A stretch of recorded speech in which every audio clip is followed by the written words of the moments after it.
Hi குட்டீஸ், எல்லாரும் எப்படி இருக்கீங்க? நல்லா இருக்கீங்களா? ஸ்ரீநிவி ஸ்டடீஸ்க்கு உங்களை அன்புடன் வரவேற்கிறேன். இன்றைக்கி நம்ம திருக்குறள் 5ஆம் வகுப்புலேருந்து திருக்குறள் பகுதியை தான் பார்க்க போகிறோம். பண்புடைமை அப்படிங்கிற குறளை பார்க்க போகிறோம். பக்கம் 88வது பக்கம். ஃபஸ்ட்டு குறள் என்னங்கிறத பார்க்கலாம் குட்டீஸ். அன்புடைமை ஆன்ற குடி பிறத்தல் இவ்விரண்டும் பண்புடைமை என்னும் வழக்கு. இது திருக்குறள். அதனுடைய பொருள் என்ன அப்படிங்கிறத பார்ப்போம்.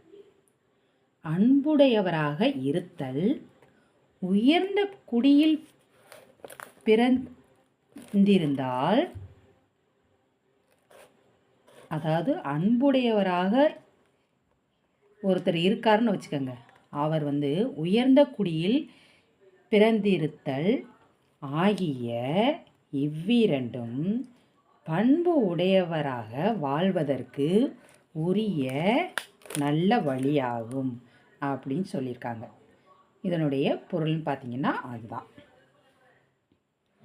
அடுத்து சொல் பொருள் அப்படின்னு பார்த்தீங்கன்னா ஆன்ற உயர்ந்த அப்படின்னு இருக்குது.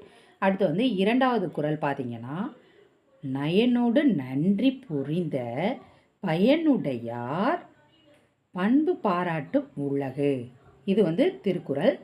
அதனுடைய பொருள் அப்படின்னு பார்த்தீங்கன்னா நேர்மையும் நன்மையும் விரும்பி பிறருக்கு பயன்படும்படி வாழும் பெரியோரின் நல்ல பண்பை உலகத்தார் போற்றி கொண்டாடுவார்கள் அப்படின்னு சொல்லியிருக்காங்க.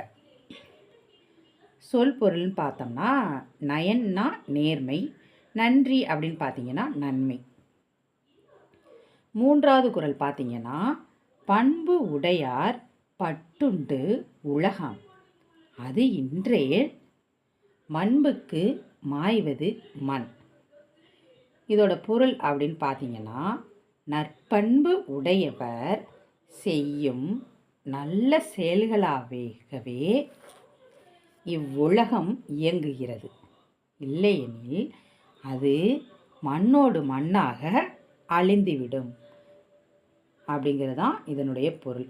சொல் பொருள் அப்படின்னு பார்த்தீங்கன்னா புக்கு அப்படின்னு பார்த்தீங்கன்னா புகுந்து, புக்குன்னா என்ன? புகுந்து. மாய்வது அப்படின்னா அழிவது, மாய்வது அப்படின்னு பார்த்தீங்கன்னா அழிவது.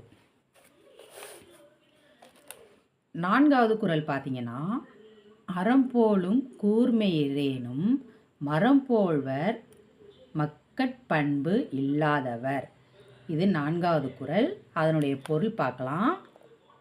அறத்தை போல் கூர்மையான அறிவு உடையவரானாலும் மக்களுக்கு உரிய பண்பு இல்லாதவர் மரத்தை போன்றவரே ஆவார் அப்படிங்கிறதான் இதனுடைய பொருள். சொல் பொருள்னு பார்த்தோம்னா அறம் அப்படின்னு பார்த்தீங்கன்னா வாளை கூர்மையாக்கும் கருவி. அறம்னா என்ன? வாளை கூர்மையாக்கும் கருவி. போல்வர் அப்படின்னு பார்த்தீங்கன்னா போன்றவர். போல்வர்னா என்னென்னா போன்றவர். அஞ்சாவது கேள்வி பார்த்தீங்கன்னா அஞ்சாவது குறள் பண்பு இலான் பெற்ற பெருஞ்செல்வம் நண்பால் களம் தீமை யாழ்ந்தெறிந்தற்று. இது 5வது திருக்குறள். பொருள் பார்த்தீங்கன்னா பண்பு இல்லாதவன் பெற்ற பெருஞ்செல்வமானது தூய்மையற்ற பாத்திரத்தின் தன்மையால் நல்ல பால் திரிவது போன்றதாகும். அதாவது ஒரு சுத்தமான பாலாக இருந்தாலும் அது சுத்தமில்லாத ஒரு பாத்திரத்தில் இருக்கும்போது அந்த பால் திரிஞ்சு போயிடும் இல்லையா? அது போல தான் இந்த இதுவும் அப்படின்னு சொல்லியிருக்காரு திருவள்ளுவர். அடுத்து பார்த்தீங்கன்னா சொல் பொருள் அப்படின்னு பார்த்தீங்கன்னா பெருஞ்செல்வம் அப்படின்னா மிகுந்த செல்வம். பெருஞ்செல்வம்னா என்ன? மிகுந்த செல்வம். நண்பால் அப்படின்னு பார்த்தீங்கன்னா நல்ல பால். நண்பால் நல்ல பால். நூல் குறிப்பு பார்க்கலாம். நூல் குறிப்பு அப்படின்னு பார்த்தீங்கன்னா 14 கீழ்கணக்கு நூல்களில் ஒன்று திருக்குறள். திருக்குறள் எப்படின்னா 14 கீழ்கணக்கு நூல்களில் ஒன்று தான் திருக்குறள். இந்நூல் அறம், பொருள், இன்பம் என்னும் முப்பிரிவுகளை உடையது. திருக்குறள் வந்து எத்தனை பிரிவுகளை உடையது? 3 பிரிவுகளை உடையது. அது என்னென்ன அப்படின்னு பார்த்தீங்கன்னா, அறம், பொருள், இன்பம் என 3 பிரிவுகளை உடையது. இதில் வந்து 133 அதிகாரங்களும் 1330 குறட்பாக்களும் உள்ளன.